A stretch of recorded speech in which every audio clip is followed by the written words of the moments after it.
Welcome back. मग तुम्ही कशात, आप कैसे हो, नीचे कमेंट करके जरूर बता सकते हो। और आई थिंक इंटरनेट पे ये वीडियो सबसे ज्यादा प्रैक्टिकल टेस्टेड है। उसके साथ साथ इतना डीपली हमने रिसर्च किया है ना, तो मुझे नहीं लगता कि ये वीडियो देखने के बाद आपको कोई भी अदर वीडियो देखने की जरूरत है। लिटरली मोटो H50 फ्यूजन वर्सेस मोटो H50 वर्सेस मोटो H50 प्रो, तीनों मोटोरोला के फोन लिया कौन सा जाए, और रिजल्ट्स तो इतने अनइवन है ना, आप लिटरली शॉक हो जाओगे जैसे कि मैं हुआ था। सारी चीजें वीडियो के अंदर आपको पता चल जाएगी। सबसे पहले बात करें प्राइस की। मोटो H50 फ्यूजन 8GB 128GB आपको 23,000 के अराउंड देखने मिलता है, और 12GB 256GB आपको 25,000 के अराउंड देखने मिलता है। मोटो H50 आपको 8GB 256GB 26,000 के आसपास विद ऑफर्स लगा के देखने मिलता है, और मोटो H50 प्रो आपको ऑफर्स वगैरह लगा के 8GB 256GB लगभग 28,000 के आसपास देखने मिलता है। मतलब तीनों फोन के अंदर आपको दो तीन हजार का डिफरेंस यहाँ पे देखने को मिल जाएगा। बट बाय कौन सा करना है पता चल ही जाएगा। अब कोई भी फोन हो, सबसे पहला पॉइंट आता है फोन की डिजाइन कैसे हमें देखने मिलती है, आउटडोर प्रेजेंस कैसी है, इन हैंड फीलिंग कैसी है, ये बहुत ज्यादा मैटर करता है। देखो डिजाइन लैंग्वेज तीनों भी फोन के आपको ऑलमोस्ट सिमिलर से ही देखने मिल जाएगी। कैमरा का भी प्लेसमेंट और overall design language almost similar से ही है। बैक हमें तीनों के अंदर लेदर के देखने मिलते हैं। तीनों भी फोन IP68 के रेटिंग के साथ आते हैं। मतलब तीनों भी फोन आप पानी के अंदर यूज कर सकते हो। बट ध्यान देने वाली बात यह है कि कोई भी ब्रांड जो फोन IP68 के रेटिंग के साथ आते हैं उनकी वाटर डैमेज की रिस्पॉन्सिबिलिटी नहीं लेते, इसलिए आपको फोन को पानी के अंदर फोर्सफुली डुबाना नहीं चाहिए। हाँ, उसके साथ साथ जो साइड फ्रेम है ना, इसमें भी एक बड़ा चेंज देखने मिलता है। अभी 50 प्रो और 50 के अंदर हमें मेटल की साइड फ्रेम देखने मिलती है, जबकि फ्यूजन के अंदर साइड फ्रेम हमें प्लास्टिक की ही देखने मिलती है। हाँ, प्लास्टिक बॉडी का भी एक फायदा है कि फोन गर्म भी होता है ना, तो यार हाथों में फील नहीं होता। जबकि H50 और 50 प्रो थोड़े से भी गर्म होते हैं तो साइड फ्रेम भी इनकी गर्म फील होती है हाथों के अंदर। ये चीज आपको पता होनी चाहिए। और सामने के साइड से डिजाइन की बात करें, तीनों भी फोन के अंदर हमें कर्व डिस्प्ले देखने को मिलता है। टॉप के बेजल्स, साइड वाले बेजल्स और बॉटम की चिन तीनों के अंदर हमें सिमिलर सी देखने को मिलती है और नाक के बराबर है। तीनों भी फोन सामने के साइड से फ्लैगशिप जैसे फील देते हैं। हाँ, तीनों फोन के अंदर हमें NFC का भी सपोर्ट देखने मिलता है। बाकी वाईफाई ब्लूटूथ वर्जन कौन सा है यहाँ पे आप देख सकते हो। अब 50 फ्यूजन 175 ग्राम का है, तो H50 180 ग्राम के आसपास देखने मिलता है, तो H50 प्रो लगभग 186 ग्राम के आसपास देखने मिलता है। तो सबसे ज्यादा लाइट वेट हमें 50 फ्यूजन यहाँ पे महसूस होता है। ठीक है, हमें डिजाइन का पता चला, बट डिस्प्ले के अंदर कितना डिफरेंस देखने मिलता है। डिस्प्ले के अंदर भी बहुत बड़ा डिफरेंस निकल के आता है। आपको लगेगा कि सेम POLED डिस्प्ले है, नहीं, सबके अंदर कुछ ना कुछ अलग है। चलो मैं बता देता हूँ। सबसे पहले तीनों के अंदर हमें डिस्प्ले साइज जैसे यहाँ पे देख लेना, POLED कर्व डिस्प्ले देखने को मिलते हैं।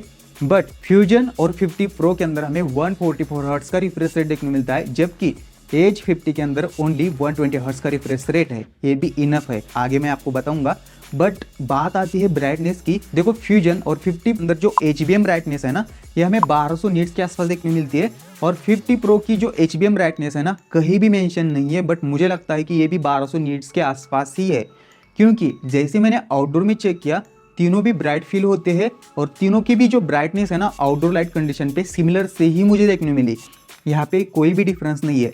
बट डिफरेंस एक निकल के आता है, H50 और 50 प्रो के अंदर डिस्प्ले हमें 1.5K रिजोल्यूशन के साथ देखने मिलता है। और हाँ, H50 और 50 प्रो के अंदर HDR का सपोर्ट देखने मिलता है, बट नेटफ्लिक्स के ऊपर नहीं है, जबकि हमें YouTube के अंदर देखने मिलता है। और जैसे आप वीडियो प्लेबैक करते हो 4K HDR के अंदर, तो यहाँ पे भी मैं थोड़ा शॉक हो गया, क्योंकि H50 प्रो के अंदर वीडियो लैग होती है।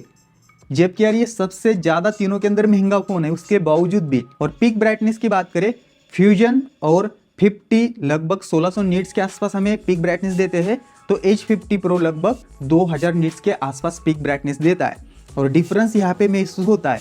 बट फ्यूजन के अंदर तो HDR सपोर्ट नहीं करता, तो ये 1600 नीट्स की पीक ब्राइटनेस कहाँ पे काम पे आएगी मुझे नहीं आइडिया। बट जैसे मैंने HDR कंटेंट प्लेबैक किए थे तीनों के अंदर सेम वीडियो, तो डेफिनेटली यहाँ पे ब्राइटनेस में डिफरेंस नजर आता है। H50 से बेटर ब्राइटनेस मुझे 50 प्रो के अंदर देखने मिली, बट वीडियो लैग होती है 50 प्रो के अंदर। और वीडियो क्वालिटी की बात करें तो डेफिनेटली यहाँ पे H50 और 50 प्रो के अंदर जो डिटेल्स वगैरह होती है वो आपको ज़्यादा बेटर देखने में मिल जाएगी एज कम्पेयर टू फ्यूजन, क्योंकि 1.5K का रिजोल्यूशन है दोनों के अंदर। बट हाँ, तीनों के अंदर आपको वीडियो क्वालिटी ठीक ठाक यहाँ पे देखने को मिल जाएगी। अब तीनों के भी डिस्प्ले हमें POLED देखने को मिलते हैं, तो तीनों के अंदर हमें इन डिस्प्ले फिंगरप्रिंट देखने को मिलता है। और जितना यहाँ पे मैंने टेस्ट किया फ्यूजन वर्सेस H50 किया तो सिमिलर सा ही स्पीड देखने को मिला, और H50 वर्सेस 50 Pro किया तो मुझे सिमिलर सा ही यहाँ पे भी स्पीड देखने को मिला। तो तीनों के भी जो स्पीड है ना ऑलमोस्ट हमें सिमिलर से ही देखने को मिलते हैं। बट बड़ा डिफरेंस तो आता है हैप्टिक्स के अंदर। फ्यूजन के हैप्टिक्स हमें घुरघुर देखने को मिलते हैं, जबकि H50 के जो हैप्टिक्स है ना टक टक फील आता है, बट स्प्रिंगी इफेक्ट भी क्रिएट होता है। जबकि H50 Pro के अंदर भी टक टक फील आता है, बट ज्यादा स्प्रिंगी इफेक्ट क्रिएट होता है। तो मुझे तीनों में से सबसे बेस्ट हैप्टिक्स H50 के लगे। हाँ, तीनों के अंदर हमें ड्यूल स्टीरियो स्पीकर देखने को मिलते हैं, और यहाँ पे तीनों भी डॉल्बी एटमॉस को सपोर्ट करते हैं, और तीनों के भी स्पीकर लाउड देखने को मिलते हैं। तीनों में बिल्कुल यहाँ पे मुझे ज़्यादा डिफरेंस देखने को नहीं मिला।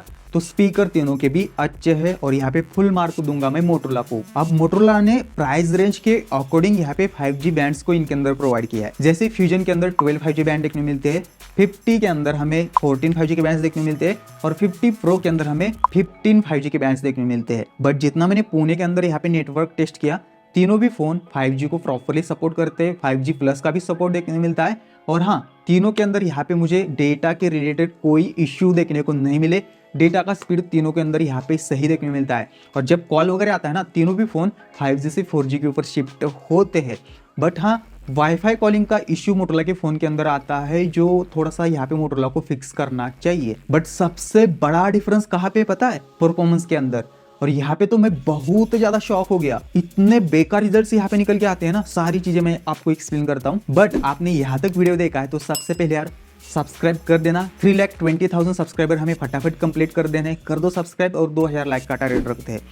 देखो प्रोसेसर के अंदर डिफरेंस है, प्रोसेसर वगैरह यहाँ पे देख लेना। जैसे कि मोटो H50 फ्यूजन स्नैपड्रैगन 7 Gen 2 के साथ आता है, H50 स्नैपड्रैगन 7 Gen 1 के साथ आता है, और H50 Pro स्नैपड्रैगन 7 Gen 3 के साथ आता है। और उसके साथ साथ Antutu के अंदर भी डिफरेंस देखने को मिलता है। लगभग 5,06,000 के आसपास हमें फ्यूजन देखने को मिलता है, 7 लाख के अराउंड हमें H50 देखने को मिलता है, और H50 Pro लगभग 8 लाख के अराउंड देखने को मिल जाता है। और CPU थ्रोटलिंग की बात करें तो यहाँ पे रिजल्ट्स बहुत ज्यादा ऊपर नीचे है। जैसे कि फ्यूजन 87% की परफॉर्मेंस देता है, और GIPS स्कोर 2,25,000 के आसपास देखने को मिलते हैं।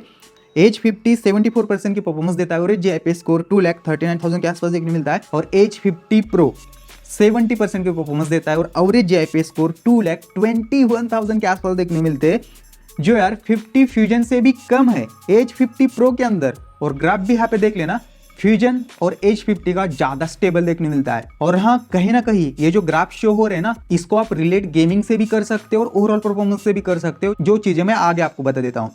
सबसे पहले यहाँ पे यूपी स्टोरेज 2.2 के साथ तीनों भी फोन देखने मिलते हैं। Read write speed almost similar सा ही देखने मिलता है। मेरे हिसाब से यहाँ पे यूपीएस 3 होना चाहिए था। हाँ, ऐप ओपनिंग भी मैंने करके देखी, कुछ ऐप्स भी मैंने ओपन किए, तीनों भी फोन ऑलमोस्ट सिमिलर से ही टाइम लगाते हैं। जैसे कि इंस्टाग्राम, ट्विटर, यूट्यूब, जो बेसिक ऐप जो हम डेली लाइफ में ज़्यादा यूज़ करते हैं ना, उनको ओपन करके देखा तो तीनों भी फ़ोन फटाफट ओपन कर लेते हैं। यहाँ पे कोई भी डिले नहीं है, और तीनों में भी बिल्कुल डिफरेंस नहीं है। हाँ, कैमरा ऐप आप ओपन करते हो तो यहाँ पे H50 के अंदर बग है, कैमरा ऐप फटाफट ओपन नहीं होता है, डिले होता है। तो ये चीज़ आपको पता होनी चाहिए। बट मुझे क्या लगा पता है, कम से कम गेमिंग के अंदर तो बहुत बड़ा डिफरेंस होगा, बट लिटरली मैं तो यहाँ पे बहुत ज़्यादा शॉक था। बता देता हूँ, तीनों के अंदर स्मूथ प्लस एक्सट्रीम की सेटिंग देखने मिलती है, मतलब स्मूथ के अंदर 60 FPS का सपोर्ट। बट फ्यूजन और H50 Pro HDR के अंदर भी एक्सट्रीम देते हैं, मतलब 60 FPS का सपोर्ट, जबकि H50 HDR के अंदर अल्ट्रा मतलब 40 FPS का ही सपोर्ट देता है। बट जितना मैंने स्मूथ प्लस एक्सट्रीम मतलब 60 FPS के अंदर गेम प्ले किया, मैं मतलब इतना ज़्यादा शॉक था ना। तीनों भी फ़ोन मोटोरोला के गेमिंग के लिए बिल्कुल नहीं है।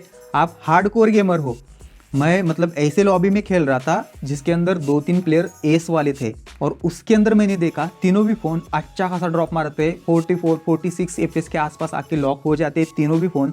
और तीनों भी फ़ोन की एवरेज FPS मुझे लगभग 45 से लेके 50 FPS के बीच में ही देखने मिली।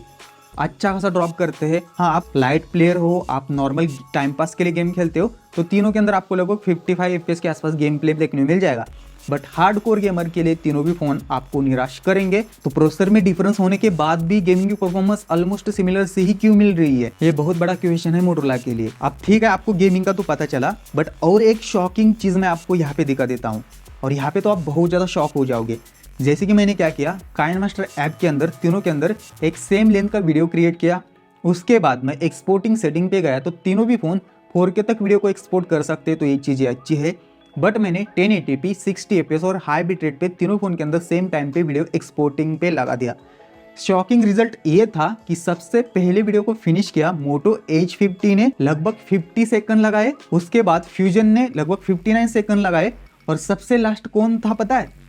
स्नैपड्रैगन 7 Gen 3 वाला मोटो H50 Pro, जिसने लगभग 1 मिनट 44 सेकंड लगाए। तो आप सोच सकते हो कि कितना ज्यादा अनऑप्टिमाइज है H50 Pro। ठीक है, आपको ये तो पता चल गया होगा कि तीनों के अंदर परफॉर्मेंस में कितना डिफरेंस है। आप चलो सॉफ्टवेयर की चीजें मैं बता देता हूँ। सबसे पहले तीनों के अंदर हमें हेलो UI देखने मिलता है, जो नियर बाय स्टॉक एंड्रॉइड जैसा ही है। उसके साथ साथ तीनों के अंदर हमें एंड्रॉइड 14 देखने मिलता है, बट किसी के अंदर भी लेटेस्ट सिक्योरिटी पैच लेवल नहीं है अगस्त का, यहाँ पे देख लेना। और कितने सॉफ्टवेयर अपडेट आएंगे इसकी बात करें, यहाँ पे भी मोटोरोला कैसे पॉलिसी प्रोवाइड कर रहा है ये मुझे समझ नहीं आता।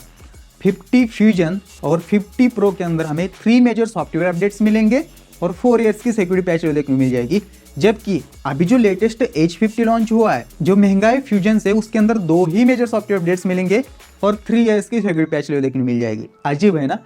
बट क्या फर्क पड़ता है, मोटोरोला के अपडेट्स कब आते हैं, ये भी बहुत बड़ा इश्यू है। और आपको पता ही होना चाहिए कि मोटोरोला के अंदर बहुत ज्यादा स्लो अपडेट आते हैं, रोना पड़ता है। बट ये सारी चीजें ठीक है, सॉफ्टवेयर कितना ज्यादा स्मूथ है। देखो यार, कैमरा ऐप को आप ओपन नहीं करते हो और नॉर्मली आप इंस्टाग्राम, ट्विटर, यूट्यूब वगैरह चलाते हो, तभी आपको तीनों भी स्मूथ फील होंगे। तीनों के अंदर एनिमेशन में ऐसे कोई इश्यू नहीं है। बट आप कैमरा ऐप को स्पेशली H50 और H50 Pro के अंदर ओपन करते हो और उसके बाद फोन के अंदर एनिमेशन चेक करते हो तो भर भर के जिटर देखने को मिल जाएंगे।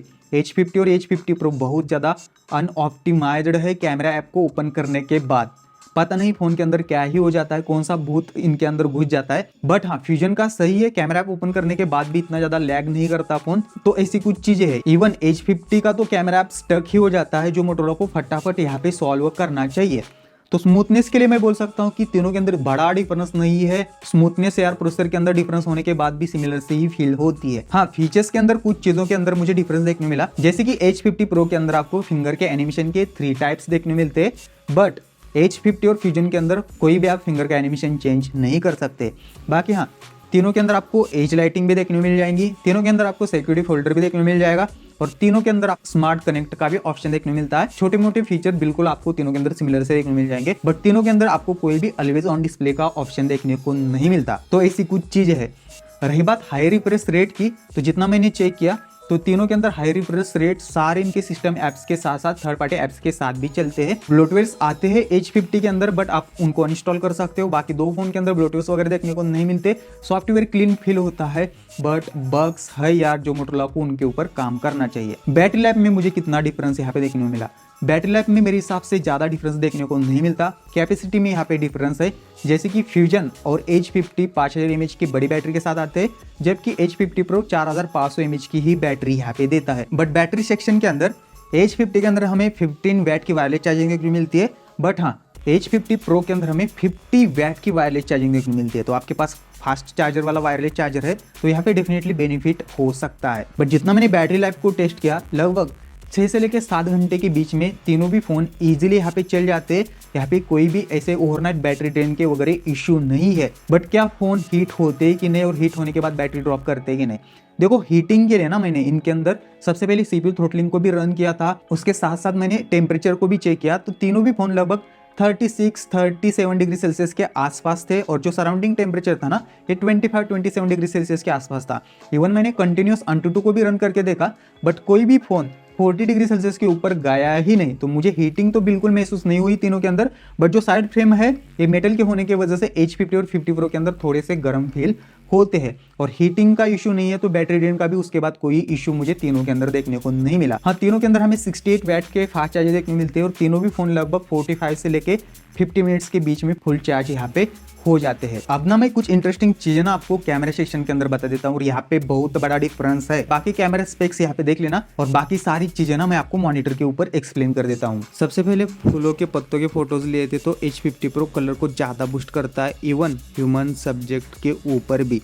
बाकी हाँ, फ़ोटोज़ के अंदर डिटेल्स कितनी आती है यहाँ पे आप चेक कर सकते हो। बाकी डायनेमिक रेंज भी हमने सबके अंदर चेक की तो ठीक ठाक यहाँ पे डायनेमिक रेंज प्रोसेस कर लेते हैं सारे भी फ़ोन। बट अल्ट्रा वाइड में मुझे 50 प्रो बेटर लगा एज़ कम्पेयर टू 50, और फ्यूजन भी अच्छे से फ़ोटोज़ ले पा रहा था। बट हाँ यार, 50 को अल्ट्रा वाइड में बहुत ज़्यादा ऑप्टिमाइज़ होने की ज़रूरत है। लो लाइट की बात करें तो H50 प्रो बेटर फ़ोटोज़ ले पाता है 50 और 50 फ्यूजन से। और हाँ, पोर्ट्रेट मोड की यहाँ पे बात करें, तीनों भी अच्छे लेते हैं। 1x के अंदर एज डिडक्शन वगैरह सही देखने मिलता है, बस कलर ट्यूनिंग का थोड़ा सा फर्क देखने मिलता है। 50 प्रो थोड़ा सा मतलब गोरा गोरा बनाने की कोशिश करता है, और 50 नॉर्मल फ़ोटोज़ यहाँ पे रख पाता है। और हाँ, H50 प्रो और 50 के अंदर जो टेलीफोटो लेंस देखने को मिलता है उसका कहीं ना कहीं हमें बेनिफिट आगे देखने को मिल जाता है। जैसे कि ये सैंपल आप देख सकते हो, कितने मस्त फोटोज़ दोनों के अंदर आ रहे। वैसे 50 फ्यूजन भी पीछे नहीं है, ये भी मस्त लेता है, बट इसके अंदर डिजिटल 55mm का जूम होता है। बट 50 प्रो और 50 टेलीफोटो के लिए वन ऑफ द बेस्ट है। थोड़ी सी ऑप्टिमाइजेशन आपको इधर उधर देखने को मिल जाएगी, बट अच्छे फ़ोटोज़ ले पाते हैं। बाकी सेल्फी की बात करें, तीनों भी अच्छे फ़ोटोज़ यहाँ पे ले पाते हैं। बस H50 प्रो हल्का सा कभी कभी गोरा बनाने की कोशिश करता है। बाकी हाँ, 4K 30 FPS से तीनों के अंदर आप वीडियो शूट कर सकते हो। वीडियो क्वालिटी यहाँ पे चेक कर लेना। बाकी 1080p 60 FPS से भी आप वीडियो शूट कर सकते हो, बट बेटर क्वालिटी मुझे 50 प्रो की यहाँ पे देखने को मिली। सो फाइनल आते हैं कंक्लूजन पे, और सारे पॉइंट को ना मैं सम अप करके आपको बता देता हूँ कि आपके लिए बेस्ट फ़ोन यहाँ पे मोटोरोला का ही कौन सा हो सकता है। जिनका बजट टाइट है और 23-22,000 के आसपास ही बजट है, तो डेफिनेटली आग बंद करके फ्यूजन की तरफ चले जाना। बेस्ट फ़ोन है ये इस बजट में। और इसके बाद आपका बजट 25 से लेके 28,000 के बीच में है, तो हाँ, ये दो बड़े फ़ोन है, कन्फ्यूजन यहाँ पे होता है। और मैं बोल सकता हूँ कि मोटोरोला ने अभी तक H50 प्रो को बिल्कुल ऑप्टिमाइज नहीं किया है। इसके अंदर जो स्नैपड्रैगन 7 Gen 3 है ना, इसकी जो रॉ परफॉर्मेंस मिलनी चाहिए, ये अभी भी हमें देखने को नहीं मिल रही है।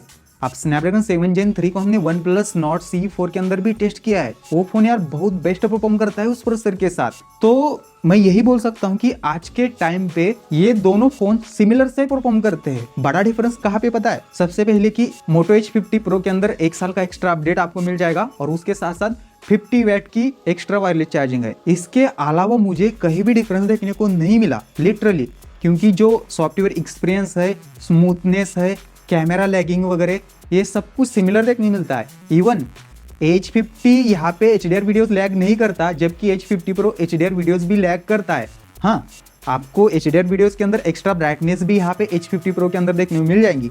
तो यही मुझे 2-3 बस डिफरेंस देखने को मिले H50 Pro के अंदर, इसके अलावा ज्यादा कहीं भी डिफरेंस नहीं है। तो यहाँ पे आपको डिसीजन लेना है कि 2-3 हजार एक्स्ट्रा दे के H50 Pro लेना चाहिए, या सेव करके आपको H50 के तरफ जाना चाहिए। सारी चीजें मैंने वीडियो के अंदर एक्सप्लेन की है, उसको भी थोड़ा एनालाइज कर लेना, और क्लियर कट आपको आई थिंक पता चल ही गया होगा कि आपके लिए कौन सा फोन यहाँ पे बेस्ट हो सकता है। बाकी इन तीनों फोन के आपको और कौन कौन से वीडियो चाहिए वो भी आप नीचे जरूर कमेंट कर सकते हो, और बाकी वीडियो सारी मैं कवर करने की कोशिश करूंगा। और आपका कोई भी फीडबैक सजेशन आप नीचे जरूर कमेंट कर लेना, उसके ऊपर मैं काम करने की जरूर कोशिश करूंगा। बाकी गाइस, मिलते हैं नेक्स्ट वीडियो में। जय हिंद दोस्तों।